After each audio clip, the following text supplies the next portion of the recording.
me up, but I was not attracted to him. I was not interested in him. He like was a cornball to me, and I was just like, no. And this was over a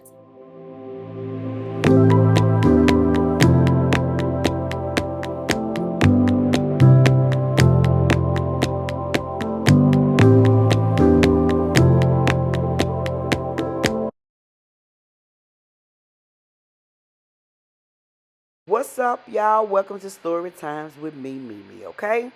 Now, we're going to start watching Story Times together. I watch them all the time, and I love me a good, juicy story time. The only thing I don't like is when they say, okay, stay tuned, come back for part this, stay tuned, come back for part that. Or when you watching Story Times and the person keep on pausing it, and then they doing more talking than the person that's telling the story time. So what I'm going to start doing, I'm gonna start watching story times with y'all, and we just gonna watch it all the way through. If I have something to say, I'll write it on the screen. You can read it. If I see a red flag, I'm gonna throw it out on the field, okay? But we gonna watch the whole story time all the way through. Now this is a Reese Tisa Jr., okay? Now this ain't that I married. This who in the word that I married. So what we finna do? We finna find out who in the word that she married. We gonna watch it together, okay? All right. First of all, shout out to Risa because baby, yeah. When I saw her story, I was like, girl, you got a story time that is so much like that. But I was like, no, no, don't talk about it. Don't talk about it. But after further consideration, baby, here we are. So this is going to be the introduction to part one of who in the world did I marry? Now, I was married in 2019 and I was divorced by the end of 2020, the last day of the year to be exact. But let's rewind. We're going to call my ex husband Alex. Alex and I met in 2012. Yep, 2012. Maybe 2000. No, it was 2012 when I was introduced to one of those multi-level marketing companies. Shout out to MLMs because baby, they did good to me. But it was one of those companies, and he was one of the people that was friends with the guy that introduced me. Back then, it was nothing. It was, hey, how you doing? Good to see you. Everybody connected on like Facebook and all the different social media platforms, and that was that. Over the years, he became like a distant supporter. He lived basically the same town, like where I live, like three different towns can kind of run into each other.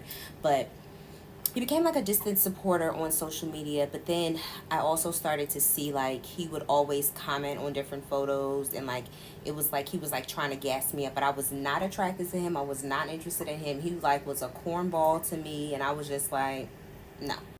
And this was over a time span of 7 years. Like there would be short social media conversations. I think he supported my businesses. I think he bought my book. And all of this is important because it shows you how somebody studies you. Now, I'm a social media influencer and have been influencing before it was actually influencing.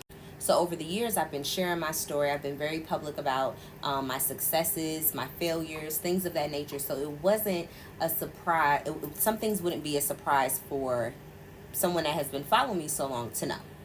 Also, something to know here, there's a 10 age gap. I am the younger party here. Alex is older than me.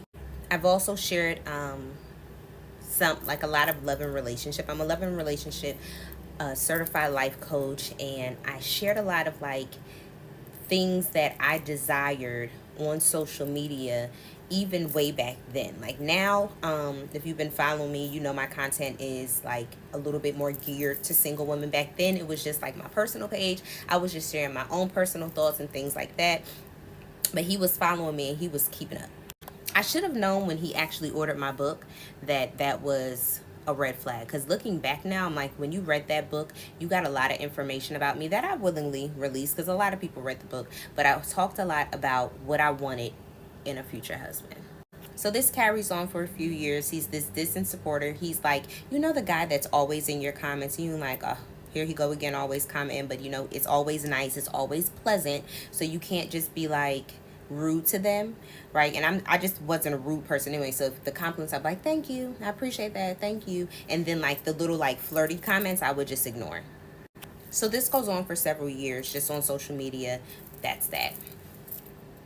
I ended up leaving where I was currently living, and I ended up moving out of state to another state.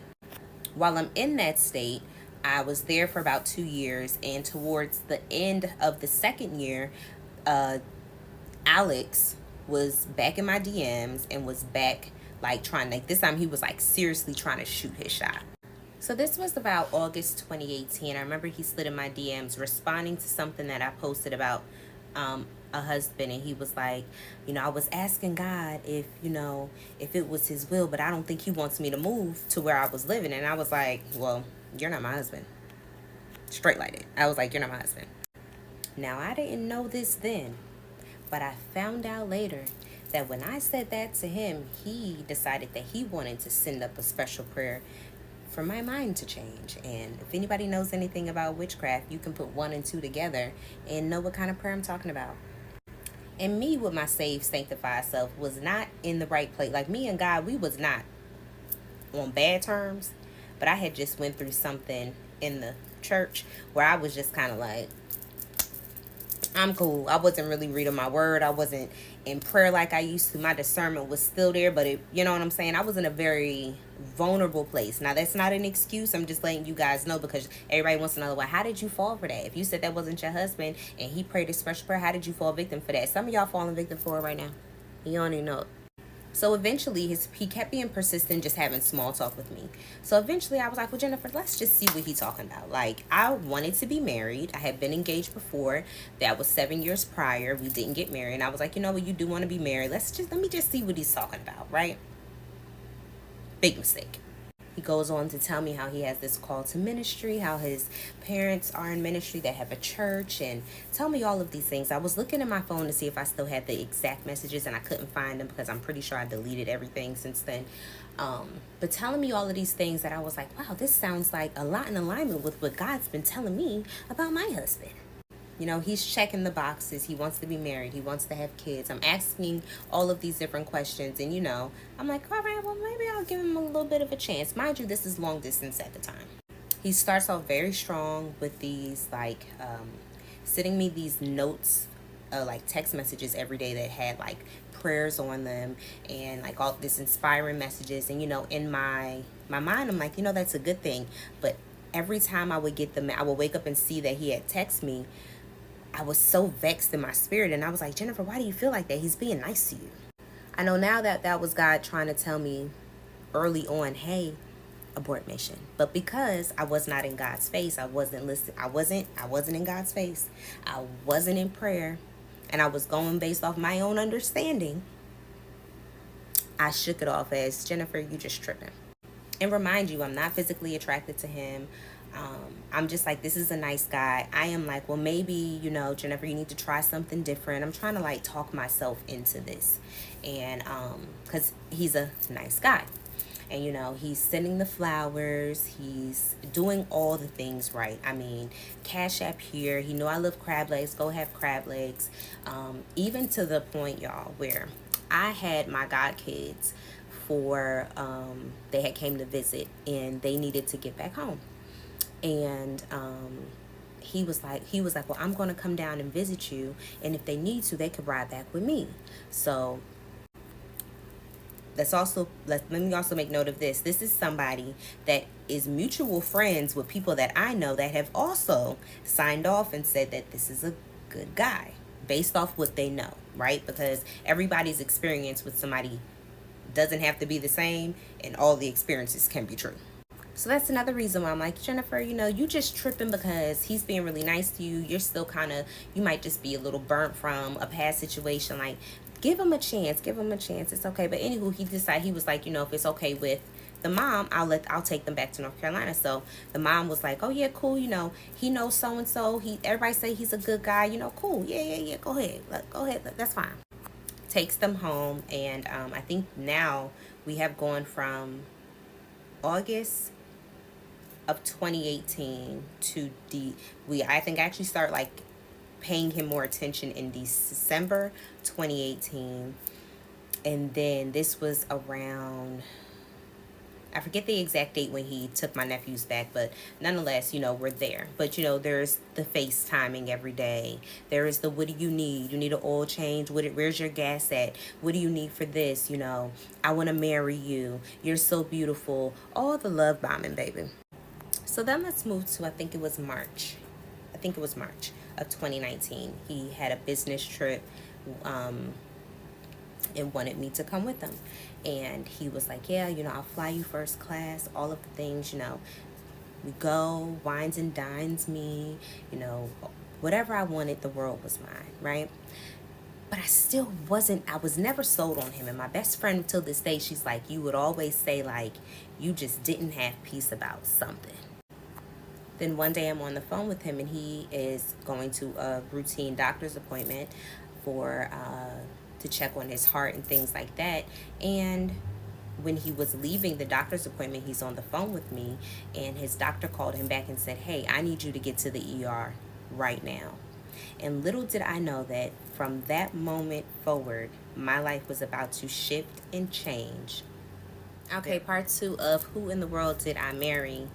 Child, the ghetto. So I'm on the phone with him. He has to rush to the emergency room. Naturally, and at this point, I am his girlfriend. I'm officially his girlfriend. We made it official, I believe it was March 7th. Yeah, I think it was March 7th. Now, keep that date in mind, because I'm going to tell you something that happened like a couple days before he asked me to be his girlfriend. That was like, seriously, bro? But anywho, keep that date in mind. I'm on the phone with him, and he's like, he's got to go to the emergency room. So me being the kind of girlfriend that I am, just the person that I am, I'm like, well, stay on the phone with me, stay on FaceTime with me. I want to know what's going on. So he gets there, they're running all of these tests, and they end up having to, I believe they had ended up having to keep him overnight. They did have to keep him overnight, and I ended up staying on FaceTime with him all through the night because I was like, I just need to keep my eyes on you because something was going on with his heart. It was like, and I think he had to take like a stress test and some other type of test, but then it got to the point where he had to take this test that was like where the catheter had to go in and all of that good stuff. If you know anybody that's been through any type of open heart surgery or a test like that, you know what I'm talking about. So he's scared, naturally. So, I'm just like trying to be supportive. I'm in a whole nother state. I call my mom. I'm like, Mom, like, well, what am I supposed to do? And she was like, well, if that's the person that you plan on being with, you need to be by his side. If you feel like you need to be here, get here. So I'm an entrepreneur at the time. I'm still an entrepreneur, but I was a full-time entrepreneur. And I was like, you know what? Let me just look up a flight. I'm just going to go. I get there in time before he goes back for his testing, and he goes back, and when he comes back, the news that we get was like, not good. He has to have this open heart surgery. They explained all of the logistics, and of course nobody wants to hear that because it's like that's a very serious procedure and it's life-threatening, and who wants anybody to crack your chest open and operate on your heart? So naturally we're all just kind of like, woof, what is going on? But I'm there, I'm by his side, I'm sticking with him. I'm gonna stick beside him because that's the type of girl I am. When I'm with you, I'm with you, and I'm loyal. And in this case, maybe I was loyal to a fault. Also, let me bring this in here. I forget exactly when, but he also ended up connecting with my best friend and communicating with her, and also connecting with my mother. Even though I wasn't there when they first met, he was like, well, I want to meet your mom. So he reached out to my mother on Facebook and set up, I think it was a lunch date for them to meet, because he was so hell-bent on marrying me. And I'm like, well, you don't know my family. I'm here, like, da-da-da-da. He was like, well, I'm going to reach out to her and see what he says. She goes out to lunch with him. I need to ask my mom about the lunch again. Yeah, I need to ask her about the lunch. Ooh, and I forgot something, because I want y'all to keep in mind all the ways God was trying to, like, save me. Before I went on that business trip with him, my mother called me, and she said, I don't know why I have this feeling, but I'm scared for you. I should have known. And I'm like, Mom, why are you scared? Like, he's a good guy. I'm in good hands. Don't worry about anything. And she was like, I don't know. I got this feeling, and I'm scared for you. And that was God, and her motherly instinct saying, something ain't right about this man. She couldn't put a finger on it, but she was scared for me. Now back to being at the hospital. I'm at the hospital. My mom comes up there, and her husband comes up there. I have my friend that's a prophet come up there. I think my best friend even came up there at one point. Everybody's just being so supportive because it's such a serious thing. I end up staying there for a couple of days before I went back. Like, I did a one-way flight because I was like, I don't know what to expect. Let me just do a one-way flight. And then I think he might have paid for both flights. or I paid for the first one and he reimbursed me and then he got the second one back. I forget, but that's neither here nor there. But while I'm there, I think we're now in, I forget the date, but it's in 2019, March, April 2019. I go to sleep that night and I wake up hysterically crying and I am scared. And I already know, y'all ain't even got to tell me. The signs were there. But again, we live and we learn. But in the dream, let me actually see if I still had a dream written down. I can't find it. It was from 2019, but nonetheless, in the dream, God showed me everything that was about to happen to me if I married this man. Like, it was so detailed to the point where he was yelling and screaming at me at one point. I was scared. My family was there. Like, it was almost like my family was staked out under the stairs, like as if something happened, they were there to have my back. It showed his ex-wife in the part that she was going to play, and we'll talk about that later. It showed just how evil he was going to be to me. But mind you, I've never known him to be an evil man. Not since I first met him in 2012. Our interactions on social media, even if, and I may have ran into him a couple times because, we lived in the same area.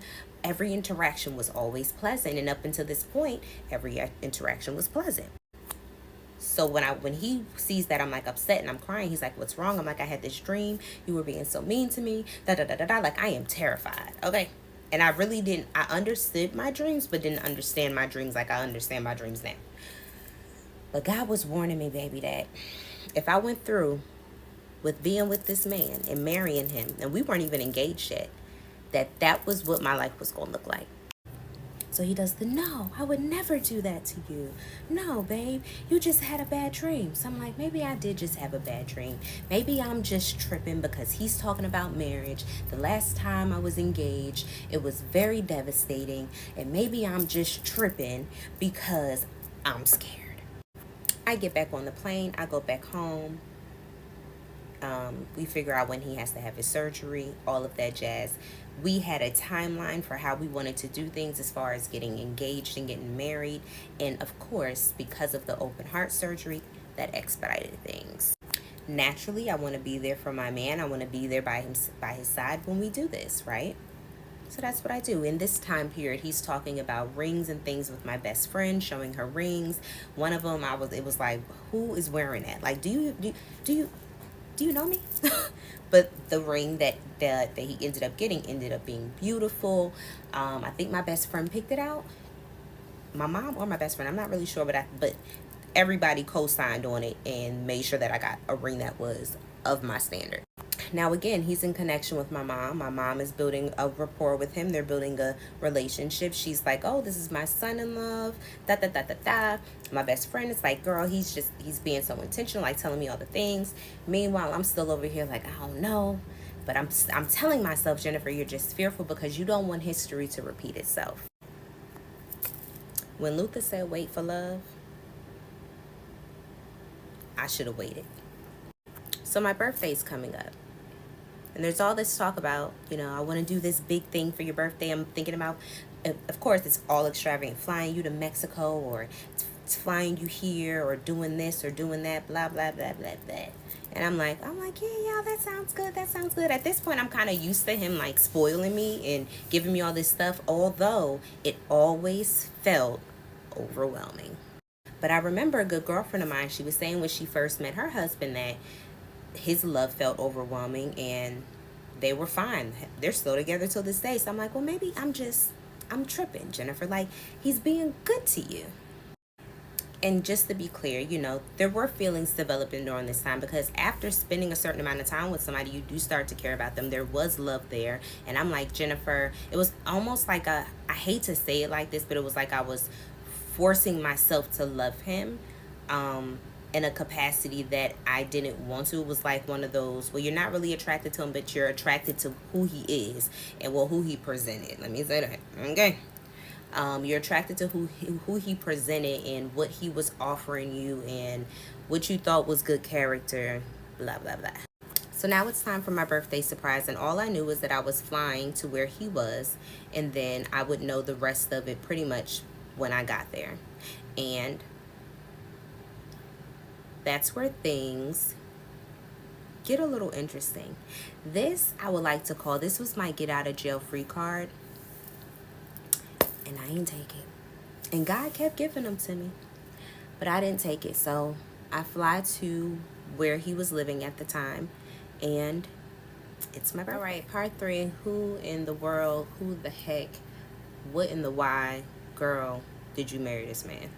So it's my birthday. I'm gonna kind of like summarize this for the most part because I don't remember every detail, but it's my birthday. Well, maybe the day before my birthday. I think it was, arrived the day before my birthday, and he has like all of these things set up. So the first thing that he has set up is I wake up and I'm told to get dressed and that I'm going to have like a spa day and that I have my driver coming to pick me up.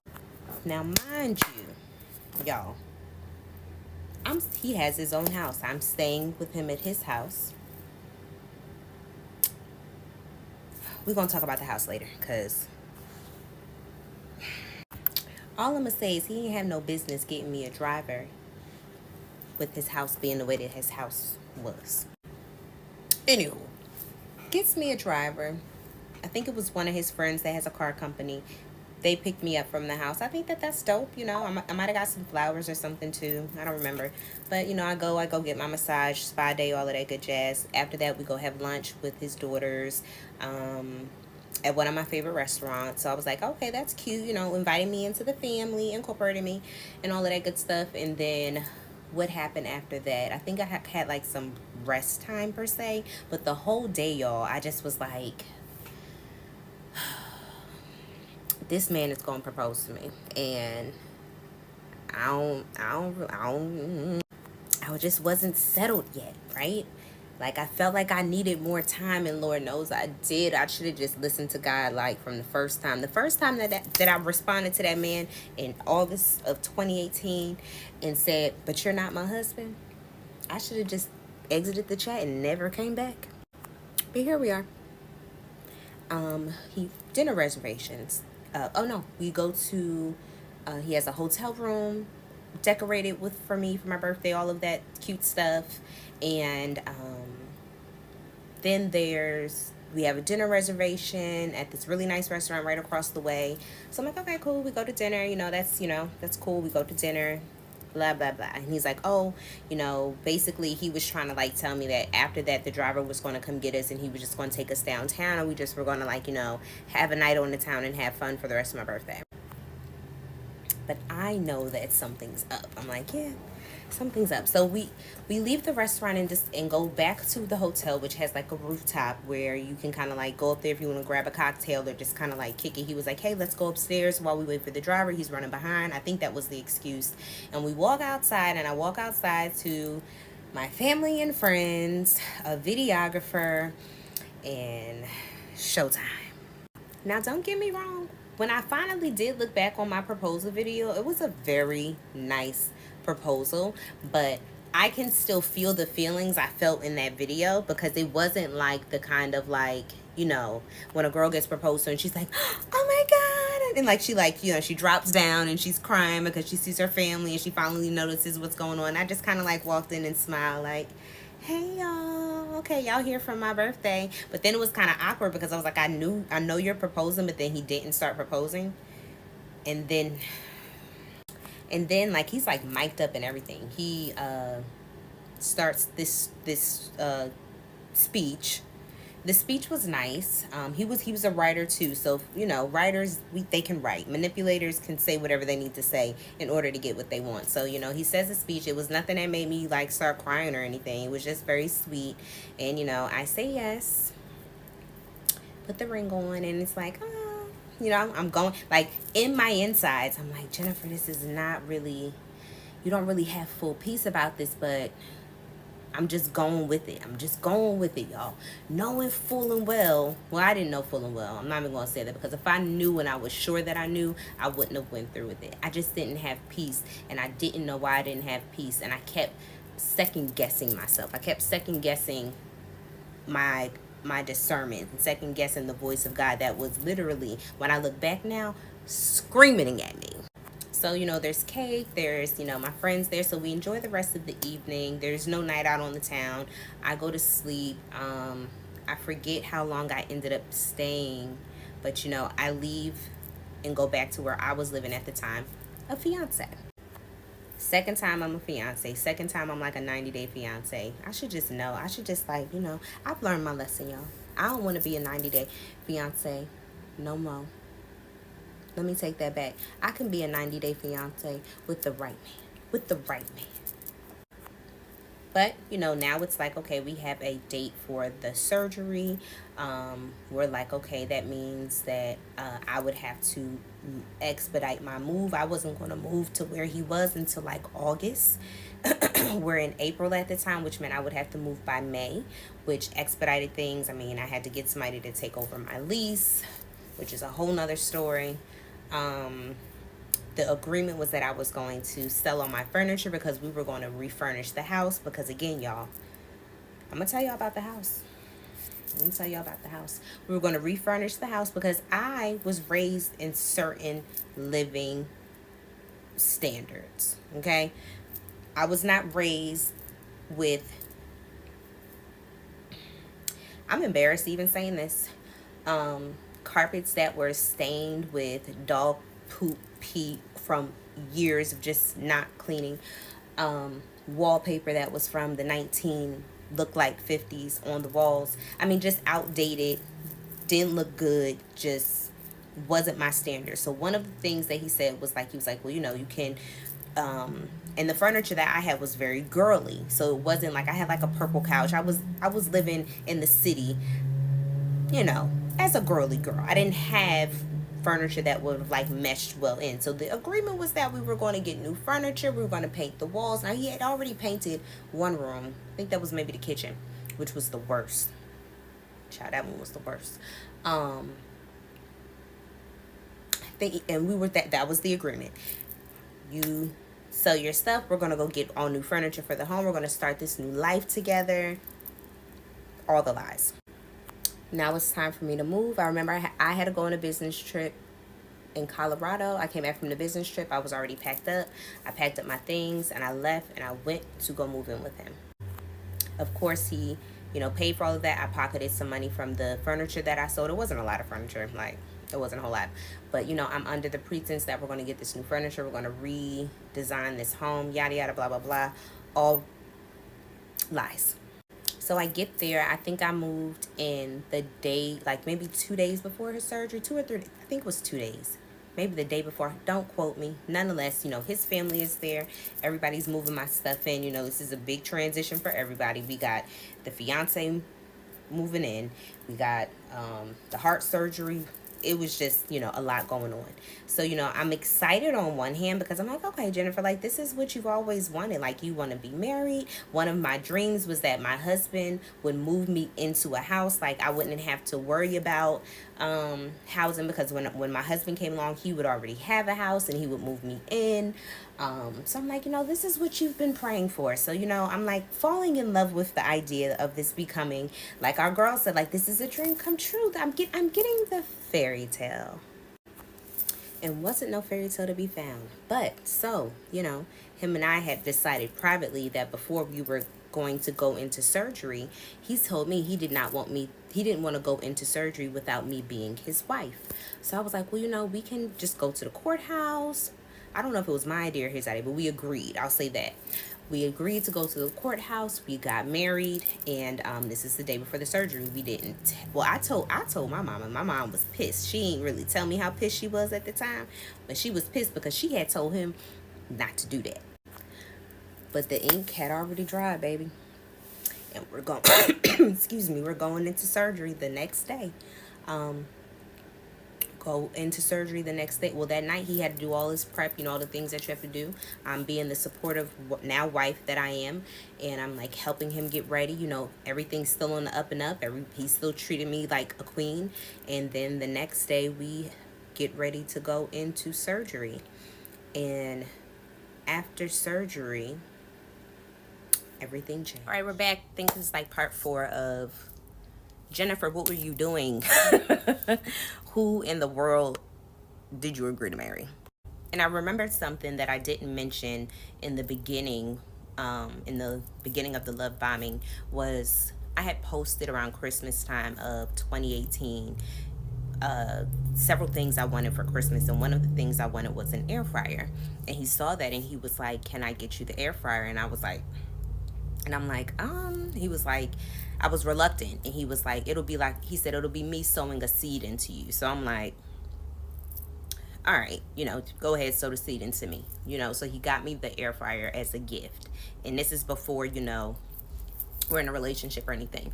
So I wanted to make sure I made mention of that, because it was a lot of things that he did, from first class flights to paying for things that were love bombing. And also I want to make note that this is not somebody that was a scammer. He actually had legitimate verifiable income. Another thing I wanted to know, I remember when we were just like dating, getting to know each other better, he had made a Facebook post, and I was friends with him on Facebook, but I was also friends with his ex-wife on Facebook, just because, all from the same city. I forget how she and I connected years ago online. I always post inspiring things, so that might have been why. But she would like my stuff, I would like her stuff. I never really connected the two of them, but in that time period, I was like, oh, that's his ex-wife. But I had commented something on his post, and she had commented. She was like, oh, I could totally see this. Mind you, she's in her own relationship. She's moved on, and she wants him to be happy. So she's like, oh, I could totally, Jennifer is amazing. I forget the exact wording that she said, but she was like, I could totally see you two together. So that was another thing I was like, okay, well, even she's like on board with this. So, that's like giving me peace. I'm like, okay, your ex-wife has moved on. She's in support of you moving on. Those are all things that I'm like, okay, these are green flags. All is well. Where I left off was we were getting ready to go in for surgery. So another thing that I want to clear up before we go any further, this is not to bash him. This is not to, slander him or anything like that. Like, he has been forgiven. What happened between us happened, it's done, it's over with. So this is not what this video was for, but I haven't been able to fully explain to people everything that happened. Like, my family was there, my friends that were sticking beside me during that time that I confided in, they knew what was going on, but I've never fully told the story. And there's a lot of things that I just left out, but it's going to make for a good story nonetheless. But anywho, so we're getting ready to go into surgery, and it's the morning of, we're going into surgery. I drive him there. His family and everybody's there. He goes in, we pray, do all the things. He goes in for surgery. Naturally, because I'm your wife now, I did love him, and I'm like, I'm nervous. I'm like, this is a major surgery. So we're all sitting in the waiting area. I think it was me, his mom, were his kids there? I think his kids were there too. We're all waiting, watching the screen like you do, trying to make sure that, everything is good, and just waiting the hours until he comes out. So he finally comes out of surgery. He wakes up, people wake up from surgery different ways, and he's like, where's Jennifer? Where's Jennifer? He's calling for me. And they're like, Jennifer, he's calling for you. So I go in there, I let him know I'm here, because one of the agreements that we made was that I would stay by his side the whole time he was in the hospital. Like, we agreed that I would stay there, sleep there, etc. That's what he wanted. I was his wife. I was in agreement. That was what we decided. So he wakes up, and I'm like, okay, you're good. So, fast forward to when things get a little sticky. Now, he had already spoken to me about his relationship with his ex-wife and how they co-parent, etc. And he was like, they're cool. He was like, but it was nothing too deep, which was, I learned to be a lie later. Not that they were still sleeping together, nothing like that, but they were closer than what he had revealed. So she came to the hospital, she's there with her daughter and all that. I understand that. He was her fiance at the time. Or was he her husband? He was her fiance. Her fiance at the time. And let me also say this, I see her and her husband out all the time now, and it's all love. And just put a pin in that too, because that gets a little crazy. So everybody's there, and we get to the point where it's time for him to be transferred to out of ICU to his room. So the time that we're like spending in the waiting area, I'm getting to know his mom better or whatever, and I am noticing a couple things, and I'm also noticing some things that were just kind of like not really sitting well with me, and I could sense there was some tension. So when he gets moved to his room, naturally his mom is doing what a mom does, making sure her son is okay.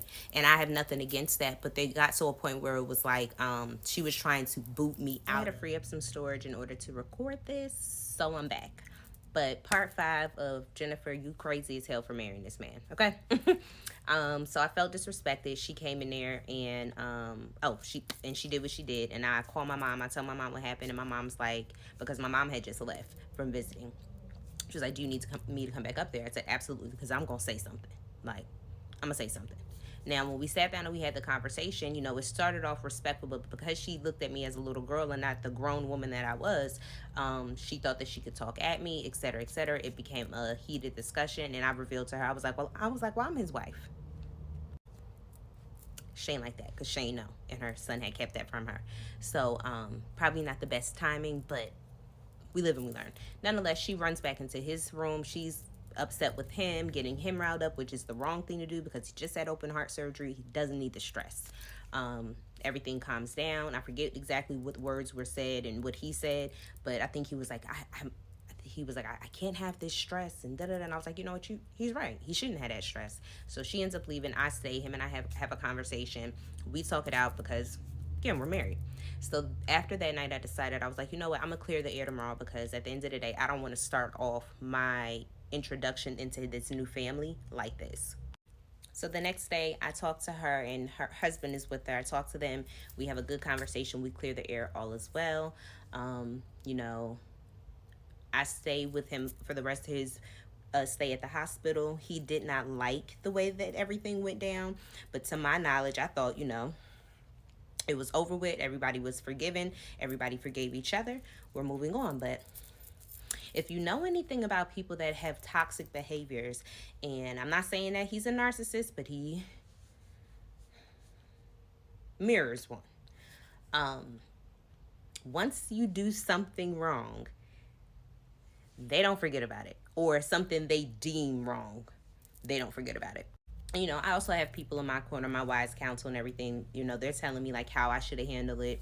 You definitely should stick up for yourself, etc. But, there's ways that things could have been done. It was handled poorly on everybody's behalf, I can say, honestly, looking back. But one thing I'm going to do is I'm going to stand up for myself. Nobody puts baby in the corner. So now we get home. Of course, everybody's making sure he's okay. There's all these instructions that we have. I'm still kind of unpacking all the things. And, family's there, so everybody's like getting to know each other. Whoop-de-whoop. And then something in him just started to shift. And I was like, he's not treating me like he normally does, but it's only me he's treating like he doesn't normally treat. So I'm like trying to figure out what's going on. I've done all the research, so I know all of the like personality things that can come with after someone who has had open heart surgery, like pump head and like them not really feeling like themselves and all of the things. Like I have joined the Facebook support groups, I've watched the YouTube videos. I mean, I have done my due diligence, okay? But it's like he is like targeting me as like a bad guy. And I was just like, well, this is strange because he's never treated me this way. He's always been super nice. He's like pretty much worshiped the ground that I walked on. Like I could do no wrong. And I was just like, it was like a light switch. We had gotten home, gotten settled, and things were good. And then it was like a light switch, things changed. I remember, and I'm gonna give you guys like different things that happened. I think that's where I'm gonna start from this point. Different things that he did that were just like, what? So I remember it was one morning, all I did was wake up, y'all. I woke up and I just like naturally, I think I just turned his direction, and he was like, what are you looking at? And I'm like, bro, I just woke up. Good morning. But I'm also confused. I'm like, why are you treating me so mean? And like this like distant behavior, this meanness, this like cold shoulder thing. I was just like so confused, and I was completely devastated. And I'm devastated because obviously, like, I just married this man. I've gone through a broken engagement before. So I'm like, no. It felt like that devastation from my broken engagement. Now, if y'all want that story time, that's a whole nother story time. Y'all let me know in the comments. I'll give you that story too. That was in like 2013. But I'm devastated, right? And I'm like, this man just had me uproot myself from where I was good and happy, living my good life, selling my furniture to move here, and now this is how you treat me? Oh, absolutely not. And this is where the cycle of abuse came in. Now, he never physically put his hands on me. There was one time he, like, I think he hit the wall and he, like, knocked my cup out of my hand, but he never physically put his hands on me because he was stupid, but he wasn't that stupid. And when I say the cycle of emotional abuse, more so emotional, mental, and some financial too, but this cycle of abuse started where, you know, some days he loved me, some days he didn't. Some days he wanted to snuggle with me, some days he didn't. Some days I was, you know, I'm so happy I'm married to you. Then some days he's like, I should have never married you. It was a huge mistake. So that alone was something I had never experienced before. But I'm also like, Jennifer, you're a wife now. And, you know, when you're a wife, you have to be supportive. I'm like, you know, through the good and the bad. And I'm like, our bad is right now. That's what I'm thinking. I'm like, this is just our bad because of the circumstances. You know, he had surgery. This is not how people typically start their marriage. You know, give him some grace, right? Give him some grace. He's trying to heal from this traumatic surgery. I'm seeking out other women in the support groups, reading their stories. I'm telling them what I'm going through. They're like giving me encouragement. I'm thinking that it's like due to the surgery and this is just what it is. And it's like, okay, Jennifer, just hold on. You know, I'm also a woman of God, so I'm seeking wise counsel. I'm getting prophetic words like, you know, it's going to turn around. So I'm like, okay, Jennifer, just hold on. You know, it's just a bad moment of your marriage. This is what I'm thinking. So then this is like probably like the surgery was in May. We got married in May. This is probably like June, July. I think it was more so July. You know, it got to the point where it's like, he was like, I want you to move out, da da da da. I was like, okay, if you want me to move out, you need to make sure I'm comfortable because you moved me here. Okay? I'll move out, but you're going to make sure I'm comfortable. So we go and we look at apartments. We found one. We get approved. He puts his name on the application too. So I'm thinking, okay, maybe he's going to put his name on the application too. So this will be temporary just so he can have some space. And then, you know, we'll work on things just not living together. Get approved, and then it's time for us to sign the paperwork, and I bring it up to him. Oh, we even went as far as going to the furniture store to look for furniture because he knew he had to replace my furniture. It's time for us to sign the lease because, you know, there's time limits on these things, and he's like, you know what, I want us to work on the marriage, da da da da da da da. So I'm like, okay, maybe this is a good sign, whatever. I'm a C, right? I'm hopeful, right? I'm a new wife. I'm hopeful. There was also a point in time where we tried to go to counseling. We tried 2 different counselors. The first one, I actually looked at his paperwork, and honestly, it was heartbreaking when I looked at his paperwork because, you know, everybody, you do your intake paperwork. He just wrote in different places like, I just don't want to be married to her. She's like, she's this and she's that. Like, it was heartbreaking to read because I'm like, how do you feel that way about me? Like, I was just the queen of your world. Like, it was so confusing because it was literally 2 different people. It was like, what? And here's another thing. He had gotten good about not showing people how he treated me in private. When it was, and then, you know, there was a time I did catch him though. Like, he would kind of just like around people, he just would be like, you know, okay. But when he got me in private, oh, that's when things were different. But and I was telling his mom and his family, I'm like, you know, this is what he's doing, and she's like, I didn't raise him like that. That's not my son. Da da da da da da da. And part 6 of girl, you should have known better. But in the midst of me trying to find that recording, I found another recording. So let's rewind a little bit back to May. The issue with the ex-wife and her just always being in the mix, which just was weird to me. We end up all having a sit-down conversation. He's like, you know, because I had sent her a message. I forgot what I sent her, but I sent her a message, and we all needed to have a round table just so everybody could get on the same page. But that's what I'm listening to now. I'm going to summarize it for you. I'll be right back. this conversation, and she's just expressing like how when I came into the fold of things, she was happy, da da da da da da da. And she had mentioned to me, she was like, she could be a bit much. So if I had any issues with her, to come to her, and that's what I did. That's why I sent the message, because I had an issue. I don't remember exactly what my issue was, but I had an issue. But one thing about me, and then another thing she had said, she was like, I'm older than you, and I've seen some things. Like, they kept trying to little girl me. Like, I ain't know what I was talking about. Like, I ain't know what I was talking about. I had made some poor decisions. I made some naive decisions, especially when I said yes to this man. But when I was in that thing and God started opening my eyes, I was seeing exactly what I was seeing. And just put a pin in that, because they so she's like, they're friends, etc. And then she was like, the insecurity. She was like, I don't know where they're coming from. I'm no way insecure. I mean, she's a beautiful woman. I won't take that away from her, but I don't ever see another woman as a threat, ever. But she was like, the insecurity. She was like, I don't know where they're coming from. Maybe they need to be dealt with in therapy. I'm in therapy, and I'm just like, I forget exactly how I was sitting there, but I probably was not the happiest on the inside listening.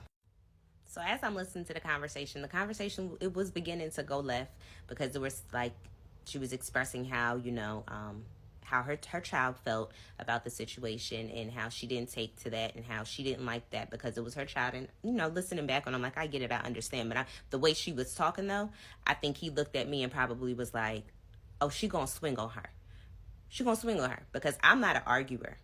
I'm the type of person, I'm gonna let you talk long enough until I'm gonna shut you up. Well, that's how I used to be. I'm saved, sanctified, filled with the Holy Ghost. Now, I don't put my hands on people no more, but there was a time. But anywho, he interjects and he's like, hey, can we keep a positive tone here? Just trying to like bring the conversation back to a level set, I guess. And this is not the first time him and her have had to have a sit down, but I'll talk about that down the line too. Then she made a comment. She was like, we're just friends. He's welcome at my house and I'm welcome at his house. And I'm like, it's my house now. Well, it's our house, but there's a new queen of this castle. You know what I'm saying? So he interjects. Because he's like, let me clean that up. And he's like, we have boundaries. And he was like, even when she drops the child off because they co-parent, she never comes into the house, and she agrees or whatever. But there was like a little bit of like, and this is in my opinion, there was a little bit of like, I gotta still stake my claim. Like, I still run this a little bit over here that was like coming off from her. And I was just like, I just don't understand, like, why you think that you could tell another grown woman what you was going to do concerning her marriage or the house that she now lives in. So he goes into this whole, I didn't consider that. I didn't think about that because, she never comes into the house. And then she goes on to, well, yeah, I never come into the house, and that's my boundary. But just a second ago, everybody was welcome in everybody else's houses. That was how it was trying to be portrayed to me until it got cleared up. So they were trying to say it was just because it was special circumstances, the reason why she had kept popping up. I just remembered when I first came the first time when he got the diagnosis, she popped up then at the house and came in the house then. So I'm like, hi, like, okay, you're here. Then at the hospital, she kept popping up. And then you're decorating the house for the party. And then even at that, you just, as a new wife, you don't want to deal with having to see another woman that much, right? Especially when you have been given the belief that y'all ain't even cool like that. Had it been explained to me that they were like, they co-parent this way, they're really good friends, it would have given me a different perspective on how to look at that. I would have seen it from a different viewpoint. But when you're telling me one thing and I'm seeing another, I got an issue with that. So she felt like, she said something along the lines like, she felt like I just wanted this perfect bubble. No, I just wanted the truth. I didn't care what if the bubble included you, that's cool. You know what I'm saying? Because I knew of her prior to this. And I was like, okay, if y'all got a good thing, co-parenting thing going on, cool. I'm okay with that. But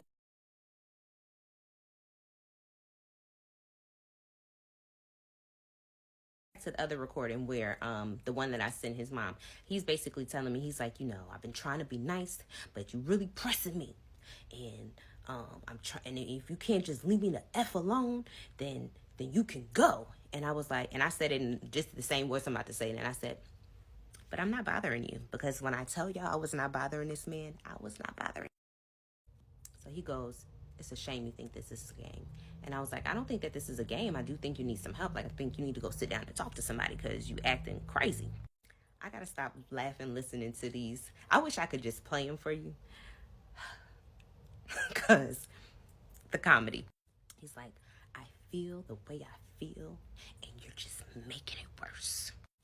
So I'm like, I'm making it worse. How? I'm like, all I'm doing is living in the house that you wanted me to live in, the one that you paid for me to come to, the one that you were so adamant about getting me back here to be in with you because you wanted to be with me. The confusion. So this man goes, yo, Slim, who you talking to? So I'm like, I'm talking to you, because this is the discussion that we had before I came here. Like, you the one that flipped the script. You're the one that changed. I am still the same person. Nothing shifted with me. So I'm reiterating to him, like, you're the same man that said, I would marry you yesterday, da da da da da. You're the one that's going to my friends, my family. Like, you have made it this big thing to make everybody comfortable, because my family don't play about me. And after what I had went through several years ago with my broken engagement, they're like, we don't want nothing to happen to her. Like, we love each other in my family. You know what I'm saying? And they do not play about me. So you went through all of these great lengths to make yourself seem like this really great person, and for them to trust you, and now you're acting crazy. You're acting crazy. And then he was like, well, tell me one thing that I did to be mean to you. And I'm like, look at you. You're being mean right now. So then I give him an example. I bring up the time where, I said, I just turned around and you were giving me this evil stare. And then he starts yelling. He goes, I keep asking you to give me, and he curses, specifics. So I'm like, well, there's one, because now he's getting all like he's doing what I'm saying he's doing. But his daughter was in the house and it upset her, and she came in, and then she was like, can you please calm down? And that's when he calmed down, and of course it was my fault that she was upset. So he apologizes to her. I apologize too, because I'm like, it's the right thing to do. And she leaves out the room. And then I look at him, I said, this is why you need help. This is tearing your girls apart. And I'm being calm. I'm still being calm, y'all. I really wish I could play this recording for y'all, but I don't know if that's illegal or not here in North Carolina. But somebody, if you a lawyer, let me know. But because it's way more entertaining if you can listen to it. So after I say, do you realize that this is tearing your girls apart? He's like, first of all, why are you still talking to me? And then goes on to say, I keep asking you for specifics, and you're not giving me no specifics. So do you want me to talk to you, or do you not want me to talk to you? Y'all see the kind of madness I was going through? So then he ends up like saying, like, don't say nothing else to me. I was like, don't say nothing else to me. He was like, get out. And I was like, I'm not going nowhere. And I think this might have been the day he called the police. And of course, because nobody put their hands on each other, really nothing happened.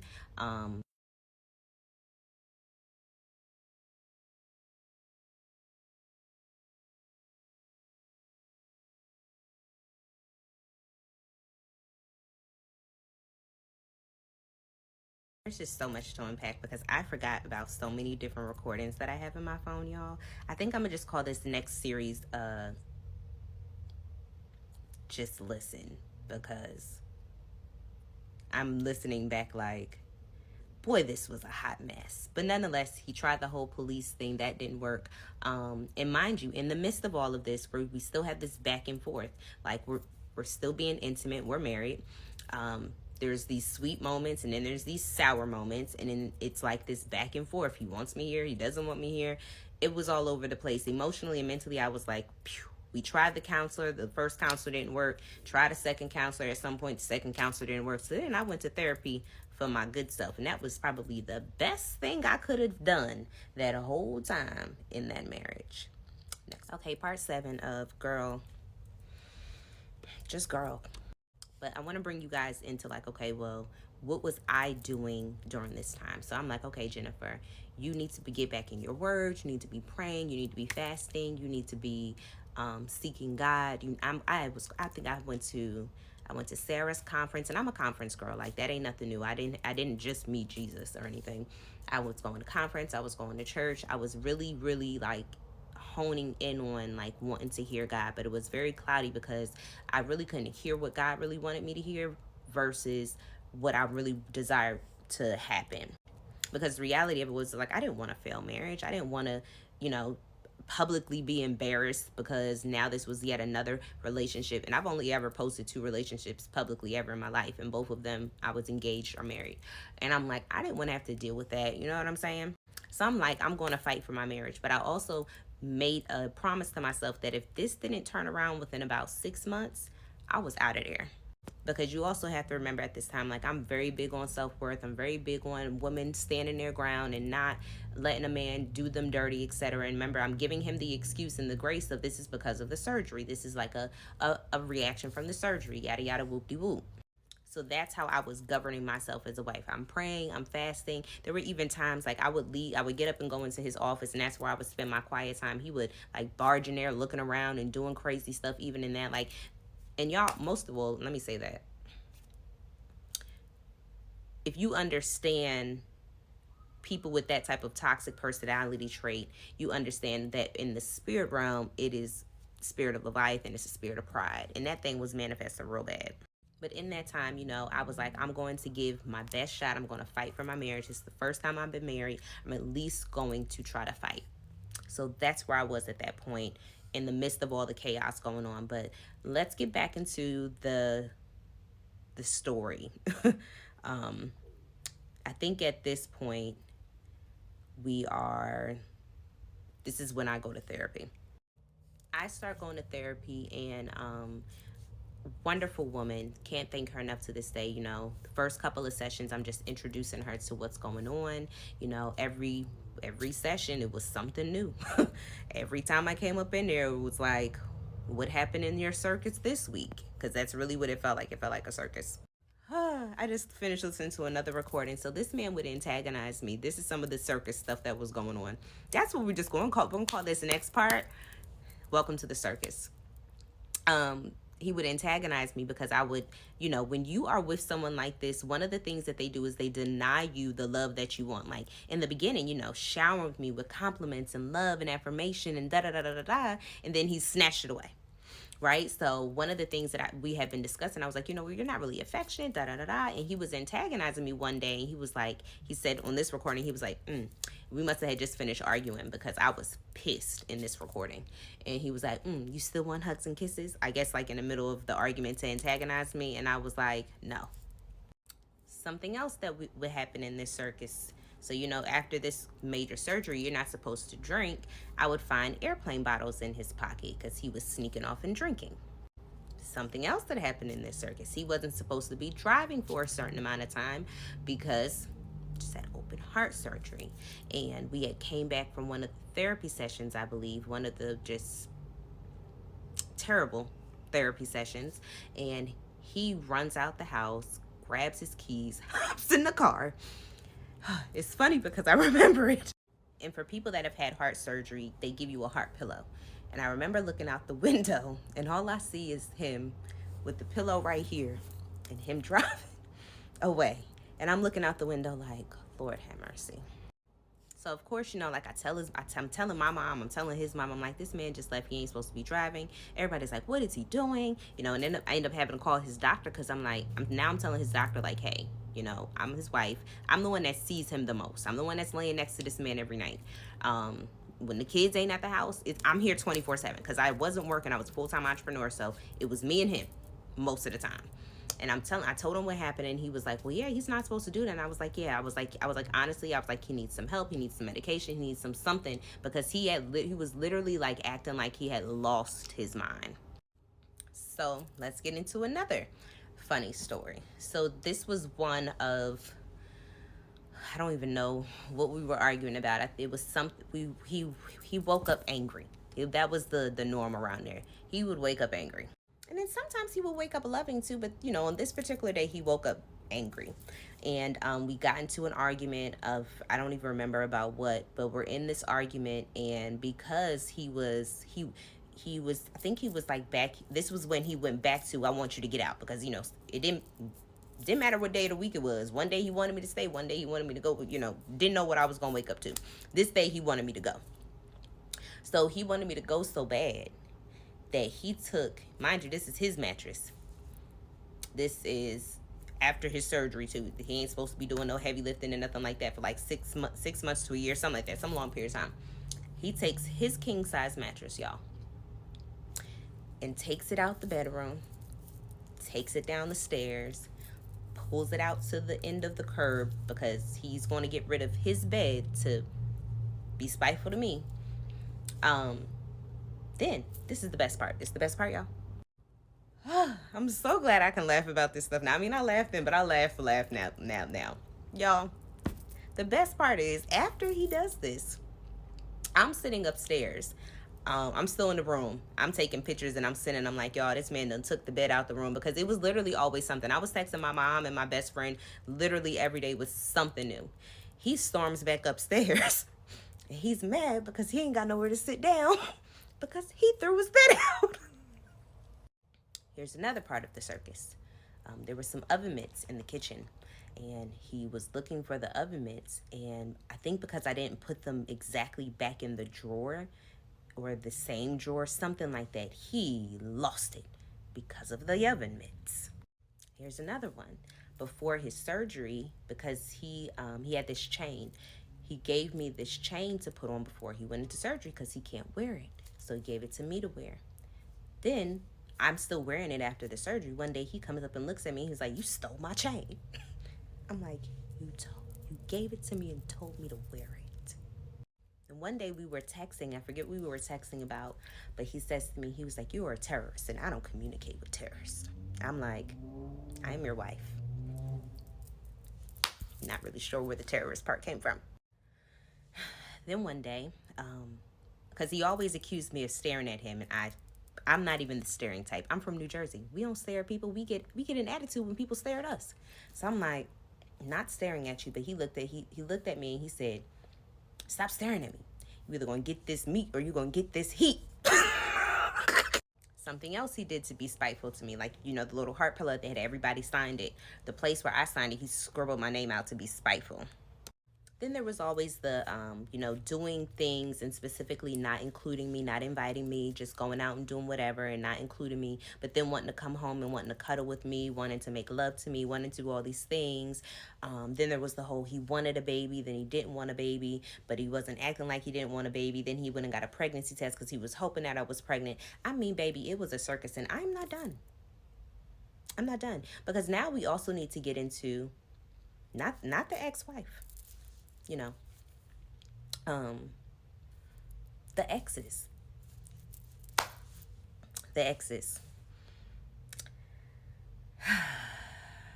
There was one in particular that to this day, God's grace be with her. Lord have your mercy, because I was gone if I ever ran into her. Because, at this point, I'm also curious, because I'm like, something's off. So now I'm becoming a detective, right? Like, I'm like, I need to figure out what is going on here. I'm so confused. Like, there's got to be something else that I'm missing here. Like, the mental and emotional whirlwind that I was in, I was just like, I got to figure this thing out. Like, I didn't understand. And one day I was going through, I forget what I was going through, something of his, and I find this piece of paper that was wrapped up, and I opened it up, and to my surprise, it was a letter from his most recent ex-girlfriend. All right, welcome back to Why in the World Didn't You Have the Common Sense, the Discernment? Why didn't you listen to God? Child, welcome back. Well, just welcome back. I think this is part 9. In the last part, I was saying I was just fed up. I had to go back and listen to some more recordings to make sure I'm not leaving nothing out, because it was a lot going on. And I did leave something out, y'all. I have to add to the circus. So this particular day, he had posted something about me on his social media page. He had blocked me and my family at one point, but y'all know how that go. There's always a way. There's always a way. The girls, they get it, and some of the guys do too. But we saw it, and it started an argument because he was being disrespectful. I forget to who. It was most likely to me, but I think he mentioned my mom, or he's mentioned somebody else in the post. Nonetheless, we get into an argument, and we're in the middle of the argument, and because at this point I had went from not really reacting to his abuse to now I'm reacting. I was activated, okay? And we're arguing. And in the middle of the argument, he starts playing the song. The song, they be like, F you, F you, F you. And I'm listening to this recording like this man really pulled out his phone to play this song in the middle of the argument. And then I looked at a recording that was like a couple days later where he was calling me. And at this point, I'm recording everything. He's calling me like, man, let's just talk. How was your day? How you doing? You good? Chaos. But nonetheless, at this point, because there was something else on social media. But before we get to that, because that actually goes further down the line, what happened on social media with that, I'm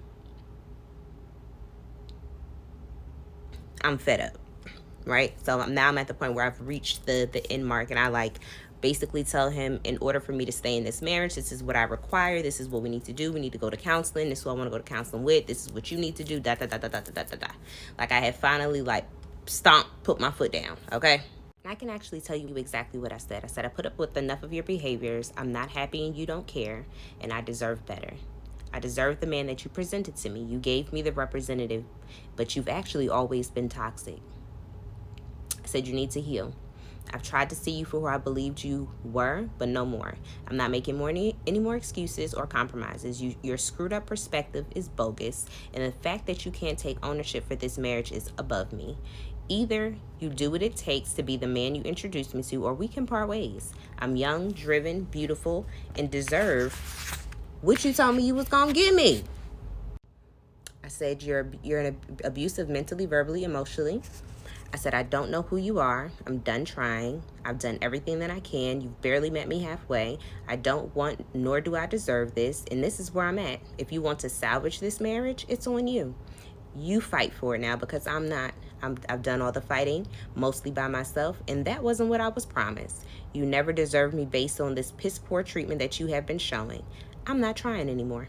I'm trying to heal from the hurt that you caused me, and I'm not allowing you to add any more to my life. What I'm requiring for reconciliation: a counselor. I'm not budging on this. I wanted a public apology for the public embarrassment, and all the slander and the lies. I also wanted him to take his medication, because he had medication that he refused to take. Praying daily, fasting often, Bible study, respect. The fact that I even had to ask for some of these things, I'm just looking back like, girl. But anywho, I said, and if that isn't doable for you, that's fine. I'm not accepting anything less. Do with this as you please. You can't emotionally bother me anymore. My heart is removed. And when he saw that I was serious, that's when he knew he had lost his control over me and the situation. Oh, he spiraled. I mean, then he moved out. I think he was like renting a room somewhere. It was crazy. He was renting a room somewhere. I forgot what that part was, but he would keep coming back and forth to the house, and then some days he would come back to the house and he'd be nice, and some days he would come back to the house and he wouldn't be nice. It was just like, what are you doing? Like, why are you here? And then it would still confuse me, because when he would come back, he'd be like, he came back one time and was like, I don't know what I'm doing, man. Like, I love you. Da, da, da. I forgot exactly what it said, but he basically was like, he wanted to be there. And then it would switch again. But, as you can see, it was hot and cold all the time. And then I remember I was like, you know what, Jennifer? I was like, nope, he moved out. He made up his decision. And you put your foot down. You're not standing for that either.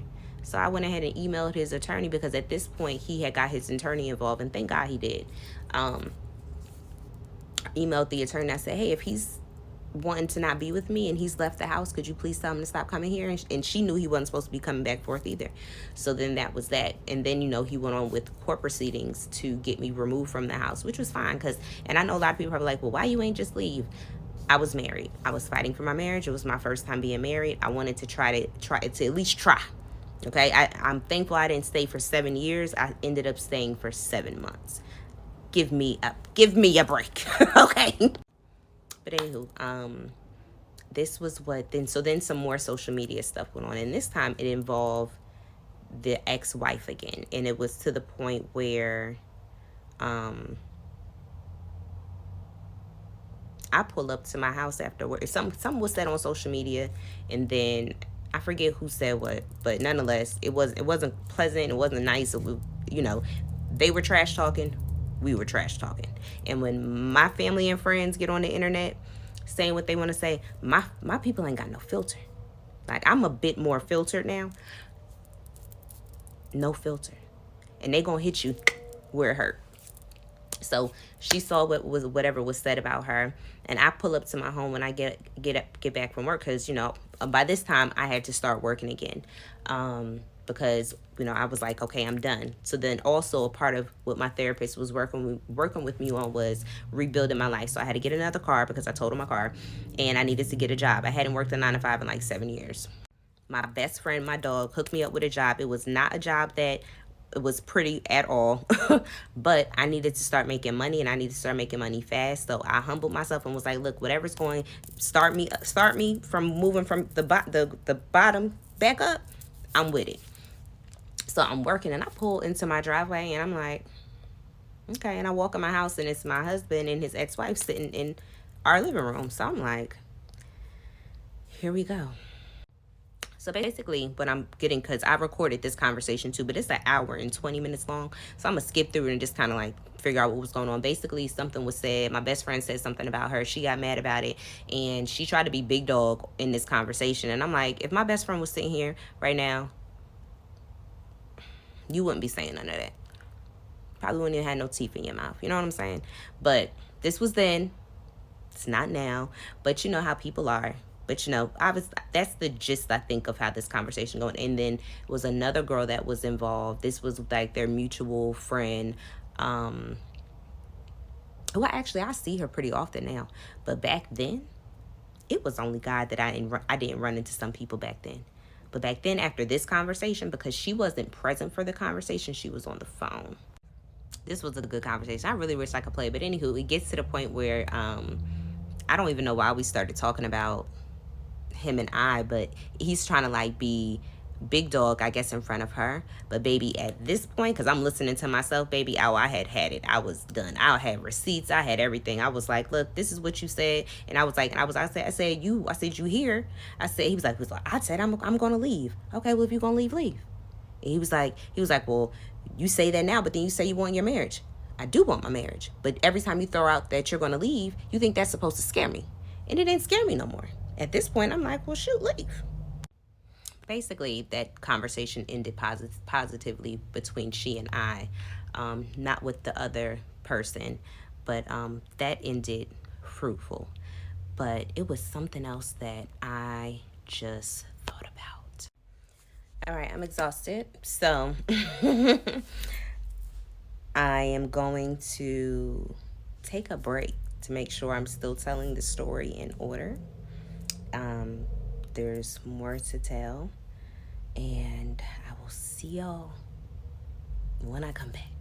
Maybe later tonight, maybe tomorrow, I don't know. But listening to these recordings, well, some of them are funny. Some of them are like, oh, Lord have mercy, I can't believe you went through all of that. And then some of them are very enlightening, because I've come across some prophetic words too that I'm listening to, and I'm like, wow, like, God, you really did what you said you was going to do in that season. So stay tuned. Welcome back. We on part 8 of Welcome to the Ghetto. I want you to note something, because I did a lot of research after I went through this ordeal, and I became very knowledgeable in these toxic personality traits and things. One thing to know is that they tend to go for women that are similar. And there were 3 women that he had dealt with before me that I promise you, if I was able to put their pictures on here, you would be like, they look like triplets. And that was one of them. So the first one that I'm going to talk about, one of the triplets, this was his most recent ex. And in the letter, I'm not going to disclose everything from the letter. 1, because I don't remember it all, and 2, because some of it was personal. It was a very heartfelt letter of her basically expressing to him that you are a liar, and that he had her thinking one thing when he was over here fully pursuing me, and not only pursuing me, but had already went on and married me. And she had to find that out through the grapevine, right? And she had experienced some things and all of this stuff. But I particularly paid attention to a date of the time that she said they had last slept together. They had last slept together 3 days after he asked me to be his girlfriend. And after reading this letter and reading some of the things that she had put in that letter, I said, you can't keep blaming this on the surgery, Jennifer. This is who he is. So my eyes are starting to open up. Eyes open up. Then there was another one, and I found her on, I think it was Twitter. And I forget exactly how we first had a conversation, but she was nasty. I mean, the girl was just nasty. She had bad attitude. She antagonized me for probably about a year or some change on Twitter. About my situation, but nonetheless, I found out about her. He was messing with her while he was with the other ex, and I don't even think she know that he was messing with her when they was together. But she basically was subliminally messaging me, but every subliminal she was like sharing the secrets that she wanted me to know, which was what I wanted her to do anyway, because I'm like, I'm trying to piece together a puzzle here, girl. Like, what? I wanted to just get on the phone with her and have a conversation, but she wouldn't do it. I'm like, okay, well, she kept putting the things out there antagonizing me, but she was just making it clearer to me what was really going on and the type of person that I was dealing with. And then the third one, I didn't really find out too much about her. I didn't really need to know too much. But just the way that she looked to confirm, like literally they had the same shape face, same complexion, all the things.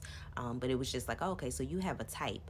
But then I was looking at myself and the ex-wife, and I'm like, she and I are more similar. I'm like, so you have a marrying type, but you have a sneak around on the side type too. It was weird. And while we're on the exes, there was another thing that the ex-wife, oh, this is what started going on with the ex-wife.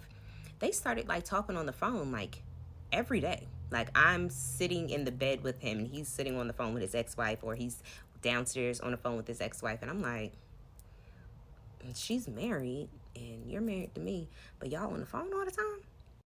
And her husband had a conversation with me outside, like way back in the beginning, and was like, hey, I know the dynamics are weird. They were weird for me too, but it's all good. Like, just chill. So I'm like, okay, well, if he's saying it's okay, then it's okay.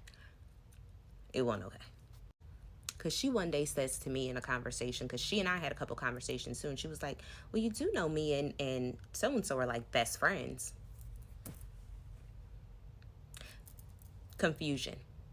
Because I'm his wife, you're his ex-wife, but you're his best friend. What? I was like, what in the triangulation is going on here? Because that's not God's order. That's not God's, like, I'm sorry. I'm not calling my ex-husband my best friend and I'm married to somebody else. That's disrespectful. Like, you just don't do that. When you marry somebody, that's your best friend. Y'all become one. Like, that person is above all. But this also, just goes to show how toxic this blended family situation was at the time. Okay, so at this point, I think this is where, I had been in therapy for a while, and it's like things had gone awry. Like, I had went out one evening. I had way too much to drink. I was stressed out in that situation. Ended up hitting some like this like curb thing and totaling my car. Thankfully, I was okay, but I was inebriated. I got arrested, and then after that, I got arrested, and then I went to jail. Well, of course, but when I woke up that next morning, like my family's all like, are you good? What's going on? Are you okay?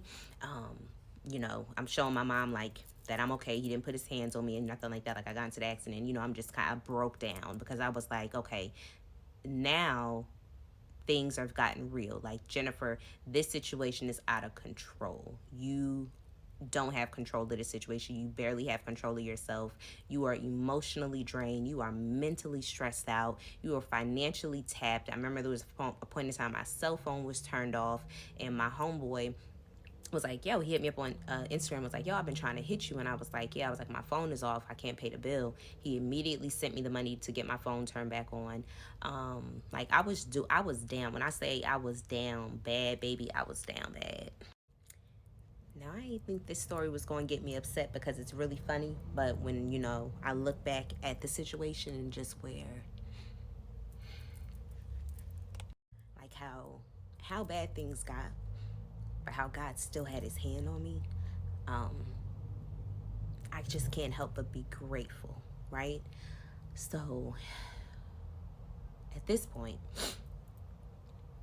I had wrote him I had wrote him like a letter, and I just was kind of like trying to remind him of the man that he said I was. And I just was like, the man that pursued me never yelled at me. He honored me publicly, because I mean, there was internet shaming. He would talk about me like a dog on his social media. It was bad. I was like, you were the man that sent me prayers. You were the man that included me in everything. You honored me. You took care of me. You covered me. Like, the man that he showed me in the beginning, I'm like, I had wrote that, but it seemed like the more of my feelings and my emotions that I gave him, the worse he treated me. Now, I wasn't educated in what emotional and like mental. I didn't know that that type of abuse was called abuse, right? Like, I had been through mental and emotional abuse before, but I didn't know it was abuse. And one thing I don't stand for is abuse, because I've been physically abused before, and I walked away from that relationship like out of there, right? And that's another story for time for another day too. I got a lot of story times. Point I'm making. I was talking to my therapist, and this is when I'm telling her where I'm at, and they're like, because she's been in this journey with me, because I kept going. She's like, okay, now I'm scared for you. Like, the things I started to tell her about him and I and what was going on, she was like, now I'm scared for you. She said, we need to create a plan for you to leave. She said, we can create 2 plans, one for you to stay and one for you to leave. And I think that was just like maybe her therapeutic way of just like giving me some type of piece of, we can make 2 plans, one you stay, one you leave, because she knew I didn't want to leave, but she knew I needed to leave. She was opening my eyes up to the abuse that I was going through. And then that's when I was like, okay, I was like, well, I said I would give it 6 months. I was like, and things are getting worse. It got to the point where I think he ended up moving out at some point. He moved out the house because, I know why I got to the point where I was finally just fed up. And we all get to that point where we're like, you know what? I done took enough of yo. And we were reaching that 6-month mark. I think it was like the 6th, 7th month mark when I finally was like, okay, Jennifer, this is it. And it was like, okay, this is it. Like, some of you probably can relate. Like, there were nights where I would go to sleep crying silently but deeply, because I didn't want him to know that I was crying, because I didn't want to make him mad, right? There were times where I shrunk myself so much in an attempt to make a man happy, or make a man love me, or to make him choose me again, because I wanted the fairy tale from the beginning again. I wanted the love bombing phase to come back. But if you know anything about these type of relationships, that phase just never comes back. Like, even my best friend was like, that she didn't even recognize me, because she was like, my best friend don't stand for none of this. Like, she doesn't put up with this kind of stuff. Like, what is going on here, right? There was a point where I was in the car, and she was coming to pick her son up from me, and we were in his car, and he was like yelling and screaming at me, and she saw all of that, and she had texted me afterwards, and she was like, basically, she was like, nah, that ain't it. And it was in those moments, even looking back now, where it was finally starting to click for me, like, Jennifer, something's got to give. You've been fighting, but this fight got to end. So now it was time for me to lay down the law. Welcome back to the ghetto. I think this is part 10. The videos are a little out of order. Just, bear with me. I was really tired yesterday. But the thing that I remembered, there was a lot of things spoken from the other side. Specifically, things said like, well, the prayers have already gone forth. And there was a Facebook post where she said, and I cursed that family's bloodline at the root. Now, I got deliverance, and I have prayed and broken covenants and all of that stuff, so it had no power. But I just want you to understand the type of people that I was dealing with. We had him. He literally told me that he said a prayer to change my mind. And then even throughout the ordeal, the mom was always saying, well, the prayers have gone forth, and this is going forth. And it was always these little different things. And I was getting prophetic words that somebody was working witchcraft. Now, mind you, she was a pastor. I'm not surprised. There are people in church that do witchcraft. Nonetheless, it had no power here. Still ain't got no power here. And everything that has been sent to me has been sent back, to which it has come forth. Okay. But I think we're at the part now where he's moved out, he wants to get me out, and we have to go to court. So we have to go to court, and I'm okay with that because my thing was like, I'll leave, but you're going to make sure I am financially comfortable to leave because you put me in the spot that I'm in, and you're my husband. So guess what? I'm holding you accountable to the fact that you have to provide, protect, provide, and all those other things, even on my way out. Period. So we go to court, and got a black female judge. I represented myself. My best friend showed up as a surprise. Shout out to my dog, because one thing we do is we show up for each other in good, bad, or indifferent. And the judge had asked me something like, well, why do you want to stay there? And I was basically like, I'm gonna be honest with y'all. I ain't had the money to move. I ain't had no furniture. Like I was renting a bed, and it was in his house. I was renting a bed from either Renison or whatever. Aaron's one of them, because he threw out the other bed. We were on an air bed for some other time because he threw out the bed. So I'm like, I'm not just going up and leave, and you not going to help me get back on my feet. It's not working that way. I'm sorry. Not as my husband. Now, if you was just some little boyfriend or whatever, okay, I'll take that L. You my husband. So no, I want what's due to me. So the judge was like, pretty much like, why you? I was like, I want to be comfortable. Da da da da da da da. I forget all the back and forth, but long story short, she told him, you need to pay for her to be able to leave. And they agreed on an amount. Well, we agreed on an amount. I was like, that's fine. Or she said the amount. I forget all the specifics because it was so long. Well, it was almost 43 or 4. I just don't remember. Period. Whatever the amount was, he said that he could have the money to his attorney, and I could pick it up by the end of the day, and I would have to move in a month. So I'm like, cool. That'll be my down payment or whatever I need to get into my new place, or it'll just be my money depending on where I want to go, right? So this was November or December. I think I had until like December to leave.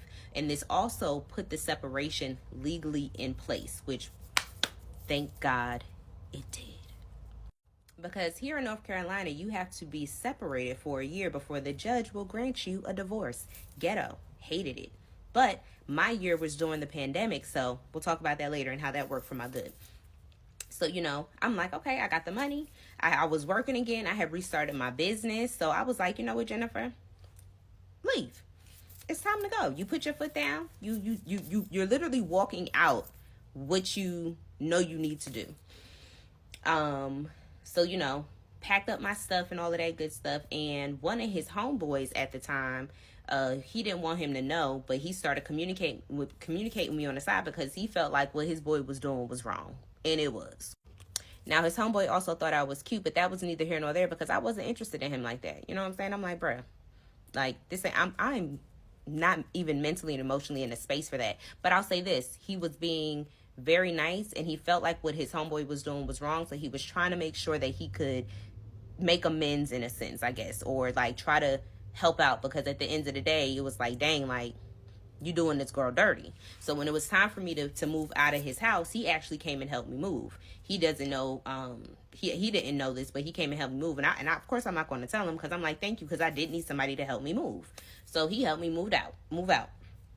And I ended up going to stay with one of my girlfriends at the time, because I wasn't sure if I wanted to go back to where I had came from, or if I wanted to stay in the state that I was in. So I was like, well, what do you want to do?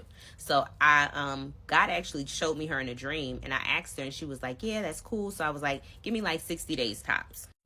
So in that time period, I remember my best friend said to me, she said, regarding my ex, she said he's gonna be back. And I was like, at that time, I'm like, my emotions are all over the place.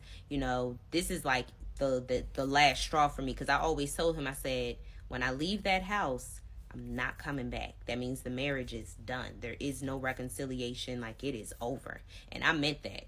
And she was like, he'll be back. But I couldn't see that. I'm like, they always come back. But my mind, I had so many emotions of just being sad, disappointed, devastated. What's my next step? So many unknowns, so much uncertainty. And I just was like, okay. So I ended up staying with her. I'm still working. Y'all know, more than 30 days, probably less. Guess who comes? A texting, a calling. I think he texted me. your boy. Talking about something, I got some mail at the house. So that makes sense. I was living there. Okay, there's some mail. I'll come by and get it after work. I come by to get it after work. He hands it to me and there's $100 bill with it. So I'm like, what's this for? And he was like, I don't know. I just feel like, I feel like you need it. So I'm just like confused. I'm like, well, thank you, because I do need it. Thank you very much. Probably for groceries, gas, whatever. I'm in a rebuilding phase. So thank you. I do need that money. But what is that about? And he goes into this story about how he was in the shower and how God was showing him this and how he needs his wife and how he was confused and just a whole bunch of, hogwash. But let's keep in mind, during this time period that I have now been out the house, I am studying. And when I say studying, I am deep diving into these different personality types that my therapist has now revealed to me. I am studying and I am like being enlightened. Like the light that was off was on.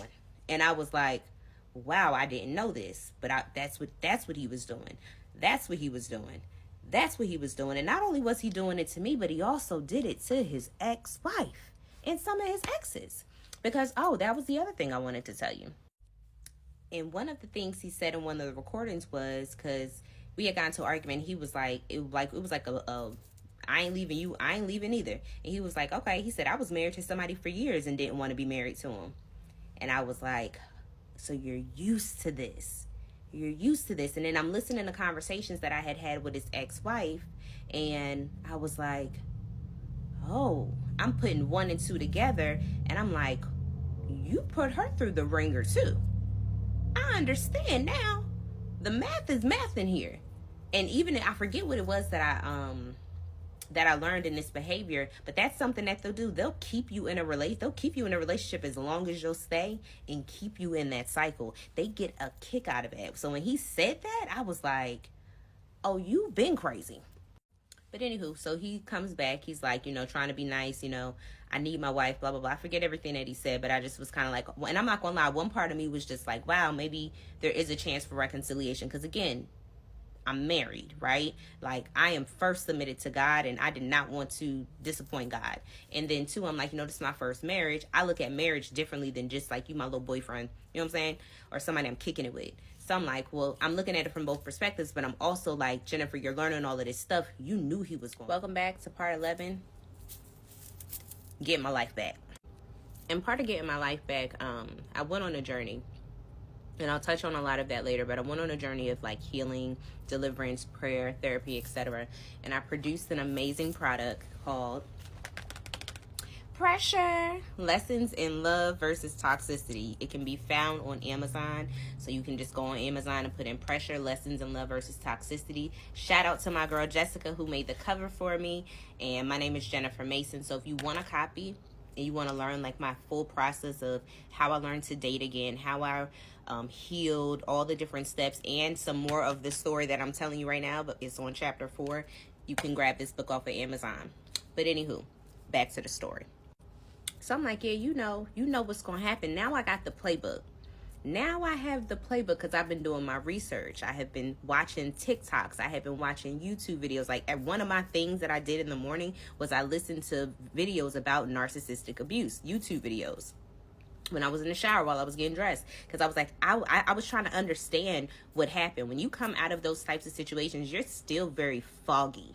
You're still very just like, what in the world just happened, right? So the education piece for me was healing. I was like, okay, this makes sense. But now I had the playbook. So I'm like, then came the flowers at work and wanted to take me to dinner. And I did go to dinner with him a couple times. What else? Let me look at my book so I can remind myself. The money, sending me more money, helping me with stuff. Like, now he was back to the guy that he introduced me to, right? And this is why I said I don't believe that it was just the surgery. I believe it was just the surgery. He's back to the guy that he introduced me to. But it wasn't until I finally left.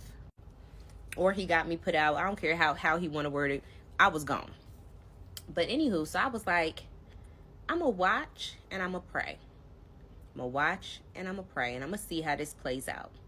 because, you know, I'm still slightly optimistic, because I'm just an optimistic person. If you know me in real life, I see both sides of everything.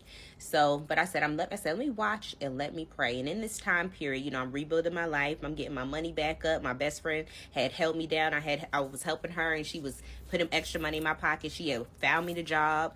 You know, oh, it's another part that I forgot, y'all.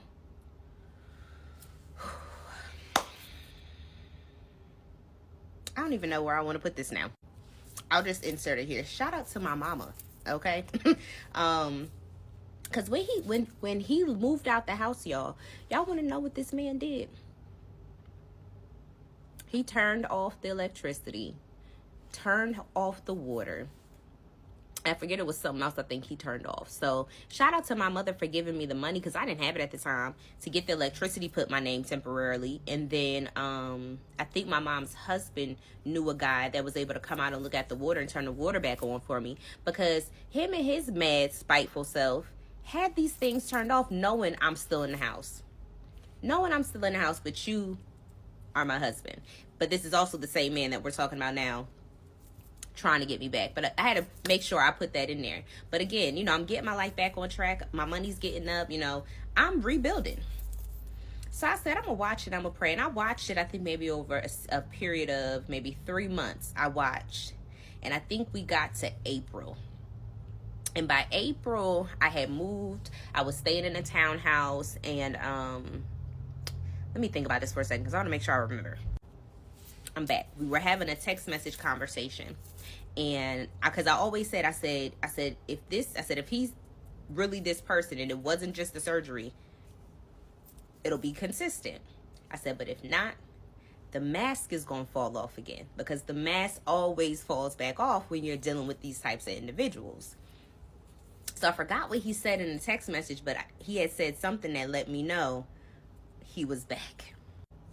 And I texted him, I said, oh, I said, there he is. I've been waiting on you to show up. And in that moment, I knew this divorce is going through. It is over. This is not a cycle you about to be back in, girl. I told him I didn't want to hear from him no more. I told him I wanted the divorce. And that, I believe, was the last time I spoke or even heard from him. Yep, I think that was the last of it. But rewind, because I forgot about this. Because he did have children, and the children got brought into the middle of it too. Some of them were grown, some of them were almost grown, in their teens. And there was a lot of stuff that they witnessed, a lot of stuff that they had to endure because of this situation. And this was at a point of we were supposed to be reconciling. He was supposed to be apologizing to my family, and I was going to apologize to his girls. And y'all know I'm a girl's girl at the end of the day, so I'm like, I don't have no issue, you know, talking to them. Like, they shouldn't have witnessed none of that. Granted, it was because of you, but they shouldn't have witnessed that. But I have that conversation on record too. One thing's for sure and two things for certain: I keeps me a receipt. People, and then I ain't gonna say that. People don't be wanting to keep receipts, but the receipts be coming through when you need them. Okay, so I listened to that conversation today, and he specifically admitted some things to his children, because, you know, there were so many lies put out there. I was just kind of like, oh, so you're going to admit to them that this is what happened. Now, he was still trying to blame it on the surgery or whatever, but he admitted, he was like, you know, well, put yourself in her shoes. You know, she came here with the idea that it was going to be one way, and when she got here, it wasn't that way, and yada, yada, yada, you know. I had apologized to them. I think they, and they had some questions for me, and there were some things that needed to be cleared up, because a lot went on. A lot went on. Now, I'm not going to say I was a saint throughout the whole thing, but I came in with the right intentions. I was met with a lot of opposition, and I was mature in some areas. In some areas, I was like, who you playing with? Okay? But I also should have never, by my husband, I should have never been put in any of those situations in the first place. But nonetheless, you know, we did have that conversation, and I ain't even gonna hold you, like, his girls ride for him, and they should, because they would become, anytime I talk about this situation, I'm surprised they ain't showed up yet. Anytime I talk about this situation, they be in the comments, they be going off, and I just be like, Lord have mercy, just mind your business, you know what I'm saying? But nonetheless, like I told them then, no love lost, no love gained. It just is what it is. You know what I'm saying? They were put in a situation that they shouldn't have been in, and that really wasn't my fault. And it's crazy too, because like when I listen to the different recordings and I listen to the voice, it literally sounds like two different people. So just keep that in mind too. For those of you that may be in this kind of situation, or you might be learning from my situation, pick up these little key things so that when you are dealing with somebody and you feel like you're dealing with a Dr. Jekyll and a Mr. Hyde and you don't know who was who, pay attention to that, because that is a telling sign. But anywho, so that was that conversation. But I was like, I'm done. I'm not doing this no more. In the midst of that time period, I was like, God, I was like, God, I want to find a therapist that specializes in narcissistic abuse, toxic relationships, etc. And I didn't know anybody, like, just off the top of my head or whatever, or from a Google search, that did. But God is so faithful that he I'm on TikTok. I was like scrolling on my For You page and I came across Matthew Pfeiffer. I'm gonna make sure I tag him. Don't forget to tag him. But and I don't know what he does now as far as like his coaching and classes, but he has so many resources. But in that time period of my life, when I say having those one-on-one sessions with him was part of what really expedited my healing, I got to give credit where credit is due. Now, I'm a woman of prayer, I'm a woman of fasting, but I also believe in therapy too. And I think combined, all of those things is why you see the woman that you see sitting here, because that was ghetto. And then I don't know if this like ends the story. I'm pretty sure once I look through the comments, I'll probably like respond to some of the comments and it'll bring up some more things. But when it was time for me to sign my paperwork, I called part 12. I finally see him after about 3 years since the divorce. So I'm living my good life. Life has moved on. Life has been grand. God has been good. You know what I'm saying? I'm just living my life. And every Thursday I had this spot that I would go to that I hang out at, and it wasn't a coincidence to me that I had started seeing people that he knew start to frequent this same spot. So I was just like, all right, I don't care if they come in here, but I hope he don't come up here. But I am thoroughly convinced that somebody told him that I'd be up there, because one good Thursday he walked in, and not just walked in, but walked in and like was on the left side of me. I'm sitting at the bar minding my business, and I look and I'm like, I felt like I saw a ghost. I was like, I don't know what was going on. I'm just sitting there like in shock, you know what I'm saying? Because I haven't seen you, like didn't want to see you, haven't seen you, didn't plan on seeing you. So I'm sitting there, and while I'm sitting there, what I'm realizing is that like there was another level of forgiveness that needed to happen, for sure. For sure. Because when you forgive somebody, you just be like, okay, whatever, and you don't see them, and you don't have to be bothered with them in any capacity. We didn't have no kids together, we didn't bump into each other, we didn't go to the same church, nothing. It's out of sight, out of mind. But baby, when I left that evening, I was like, oh, I need to forgive him some more, because I needed to forgive him some more, because I could have just off GP, you know what I'm saying? But yeah, that was the first time I had seen him since God knows when, and it was not pleasant. And I'm gonna just leave it at that, because I don't want to say nothing mean, but it confirmed some things that I had already thought was going on. But yeah. And for my healing girlies, you get it. Like you don't really know how much you've recovered or what feelings are still there until you have to be faced with the thing that you actually had to heal from. So what I did was, I remember I was actually dating somebody at the time, and I called them and told them what happened. And thank you to him, honestly, because he like just let me pour out what I was feeling and what had come to the surface. And I needed that moment, because when something bubbles up, you need to let it bubble up and go out. So I was able to get it out. But what I was feeling was like, it just brought back all of those memories of how evil he was to me and how mean he was to me. It wasn't like I was angry. I was like sad. I was like, I can't believe that this man was so mean to me. I couldn't, like, it brought it back to my memory, and I was just like, he was such a evil person to me, and I had did nothing but been good to him. Like, I uprooted my life. I came here to support you through the biggest surgery you've ever had in your entire life. I married you. I stood by you, and that's how you treated me. Like, those were the feelings that I felt. I was like, I just couldn't believe it. But I re-released him. Like, God, I forgive him.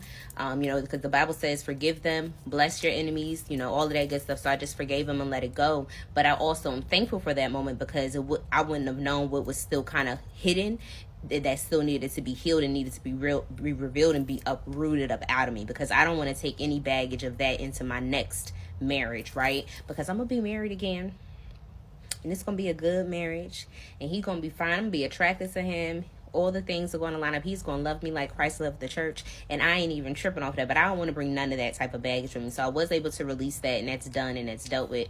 But there was something else that I wanted to bring up. For people that have gone through this, there was another aha moment for me, and this was through me learning all the things that I had been learning through, YouTube, books, therapy. When I wasn't in therapy yet, but I remember sitting at my desk. And this is when, the cloud lifted. Now, if you've ever been in a toxic relationship and you got out of it and you finally, had your aha moment, you understand what I'm about to say. I was sitting at my desk at work, and I just was overcome with emotion. And I was like, I can't believe I went through that. I can't believe that really just happened to me, because when you're in it, you don't really see it for what it is. Like, everybody on the outside could see it for what it was, and was kind of confused, because they like, Jennifer, you know what I'm saying? But for me, while you're in it, you are mentally in a war zone. Like, you're in a different place. But when that cloud finally lifted from me, and this was shortly after I had gotten deliverance, so get that deliverance, okay? I had gotten deliverance, and I was just like, I can't believe I went through all this. I don't know who I texted. I think it was my mom. And I was just sitting there, and I was bawling, crying, because I was just upset. And then I was also upset with myself, because I was like, Jennifer, how did you let somebody do this to you? And granted, it was not for that long, but it was long enough for me to be disappointed in myself. So I say that to say, when the cloud lifts off of you and you finally come back to yourself, or when you're coming back to yourself, forgive yourself. Because when you're going through that type of psychological, and for me, it was psychological warfare, mental, emotional, spiritual. When you're under something that heavy, you're not yourself. You are not the person that you were before you met that person. You have turned probably into somebody that is a bit more passive, someone who is shrinking themselves, someone who is not as confident, someone who is dumbing yourself down. You're suppressing your emotions. Like, you're going through all of this stuff. Like, realize that it wasn't really you. It wasn't really you. And as you're finding your way back to yourself, you're finding your way back home to yourself, forgive yourself and be like, you know what? I'm sorry. I shouldn't have put up with that. And take every lesson and let that lesson be the building block to it never happening again. And baby, when I say I can spot toxicity, like I could sniff you out. Now I'm like, I thank God for that opportunity for a couple reasons. Because one, it ain't going to happen ever again. Two, any man that's tried to pursue me since then, if they had even a smidge of that type of toxicity, I've been able to see it from the beginning, and I trusted it. What's my third one? And three, the amount of women I have been able to inspire, teach, help heal, educate. I mean, the amount of women, and I'm talking about thousands of women have bought this book. Thousands of women have come to me for coaching. Thousands of women follow me on social media, primarily on Instagram, same handle, Single Lady Notes. And thousands of women are now either not going to experience this, be able to spot it sooner, and thousands of women are going to be able to miss this mishap or heal from it, because I decided to open my mouth and say something, because I didn't decide to wallow in shame and say, well, I'm embarrassed because this happened to me. How are you supposed to be a expert in this area and this happened to you. And I always remember when I first started telling my stories online and I saw the response. This is in 2014, I think. And God told me, he was like, your story, your testimony is the key to women's prisons. And I said, you know what? From that day forth, I will never be silent again. So for anybody that comes across this video today, a year from now, whenever, if you are sitting in that place of silence and you're sitting in that place of trying to figure it out and you need help, I got you. I got you. If you're somebody and you know that you need to tell your testimony, you need to get your story out, but you're scared of the backlash, scared of what somebody's going to say, scared of all of these other things, guess what? Let me be living proof to you that your story needs to be heard, and tell it from the rooftops. Tell it as many times as you want to. Tell it to whoever you want to, and never be ashamed of the things that you've gone through at the cost of you having a good heart. Because at the end of the day, the one thing that I hold on to is that I left that relationship with all of me. I didn't leave anything with him. My good heart came with me. My good intentions came with me. My wifely character came with me. My love came with me, right? He got left to whatever his life ended up being. And anyway, but you get to take all of that with you. There's one more thing I need to say. Okay, part 13. I think this is the last part, but something just came to mind. But I was saying basically like all the good, that comes later. And another thing too, when your heart is right and your intentions are pure and you are in right standing with God in a certain situation and somebody does something to you and they don't repent, they don't apologize, etc., do not think that they get away with it. There is a time where vindication will come. And there is a time where God will just remind you that you weren't crazy, even when people thought you were crazy and you didn't know what you was talking about because you was just this little girl. Baby, I forgot about this. This might have been maybe 2 years ago. Maybe it was a year ago. It was more recent than not. It was recent, but I just don't know how recent. If it was like last summer or the summer before. And another thing too, like since then, like I've ran into his ex-wife and her husband plenty of times, and it's always love. Like ain't no beef there. I don't got no beef with her. Like it's over. You know what I'm saying? I don't have no issues with his kids. They probably don't really care for me, and I understand that. But even when it comes to that, like I've ran it. Even my, his ex-wife and my mom, they had a conversation even after the whole Facebook incident thing. They had and everything was squashed. So I don't want anybody to think like, oh, this is like we got no. The last time I saw her was at my homecoming. She was having a ball with her husband. They are always having a ball. When I see them, they look good. They having a good time. I'm actually happy for her because I understand. Okay? And like to see her in this new space, in this new life, in this new happiness, she deserves it. She deserves it. So I don't want nobody to get that confused that there's like any type of beef, because it's not. It's actually all love. This is just me telling my truth and my story of what happened at that time. But I remember I ran into them and the husband pulled me to the side and was like, I need to get your book. I'm like, you need to get my book? He was like about, I need to learn about narcissists and all of this other stuff. And I was like, huh? Long story short, I wasn't crazy. That situation ended up erupting into something bigger after I was off the scene. And the two of them, you know what I'm saying? And from what I got from it, the new husband walked a dog. You hear me?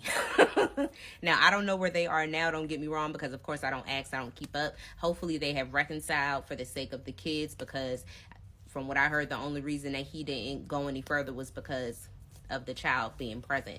But I say that to say, and not that I condone violence, because I don't, but that was like sweet vindication to me, because the little girl who didn't know what she was talking about, they thought you thought I was insecure or I was jealous or anything. It was none of those things. I just knew what I knew that I knew, and I knew that the way that dynamics of those relationships wasn't right. I just knew it wasn't right, and I had to stand on that. So I'd say that to say, you may not get a front row seat in God spinning the block for you, but baby, he always gonna spin the block for you. And I'm pretty sure there's been some other things that have happened. I've heard some things, don't really care to share what they are, but when you do right by people and people don't do right by you, God is going to make sure that he fights for you. God is going to make sure that the vengeance is his. God is going to make sure that while you being still, he got it. So don't feel like you got to get your lick back. You know what I'm saying? Because there were plenty of ways I wanted to get my lick back. You know what I'm saying? But let God do it. Because when he spin the block for you, baby, he spin that thing. And when he swing on your behalf, he swing a lot harder. And to be clear, the people that were the old husband, new husband, old husband. Okay? Just so we are clear. I don't want y'all to think that he's beating on his wife, because that's not that. It's not that. It's not what I'm saying. So I hope y'all enjoyed my story. I hope that you learned something from it. I hope that it helped somebody, more importantly. And I hope it cleared up anything that maybe people didn't have clarity on. If y'all have any questions, you can drop them below. I'm going to be looking through the comments over the next couple of days and responding to some of them as necessary. And yeah, if you guys want to reach me for anything additional, go to my Instagram, because right now I have a link in my bio that is for a promo deal. Well, what do we call them? Influencer deal. For that, and that's not going to connect you to me. But go to my Instagram, and if you click the link in that bio, you can find out all things Jennifer, everything that I have going on, and stay connected with me, because I know I got some new followers. Hey girl, hey guy, hey, because it's both sides. But yeah, I hope y'all enjoyed. But I definitely think that I have a few more story times to me, because there was once upon a time where I was engaged, and I was engaged to a man who thought it was appropriate to break off the wedding and break off the relationship via email 2 weeks after we sent the invitations out, and 2 months before our wedding. Y'all just let me know if y'all want to know that story, because I got time.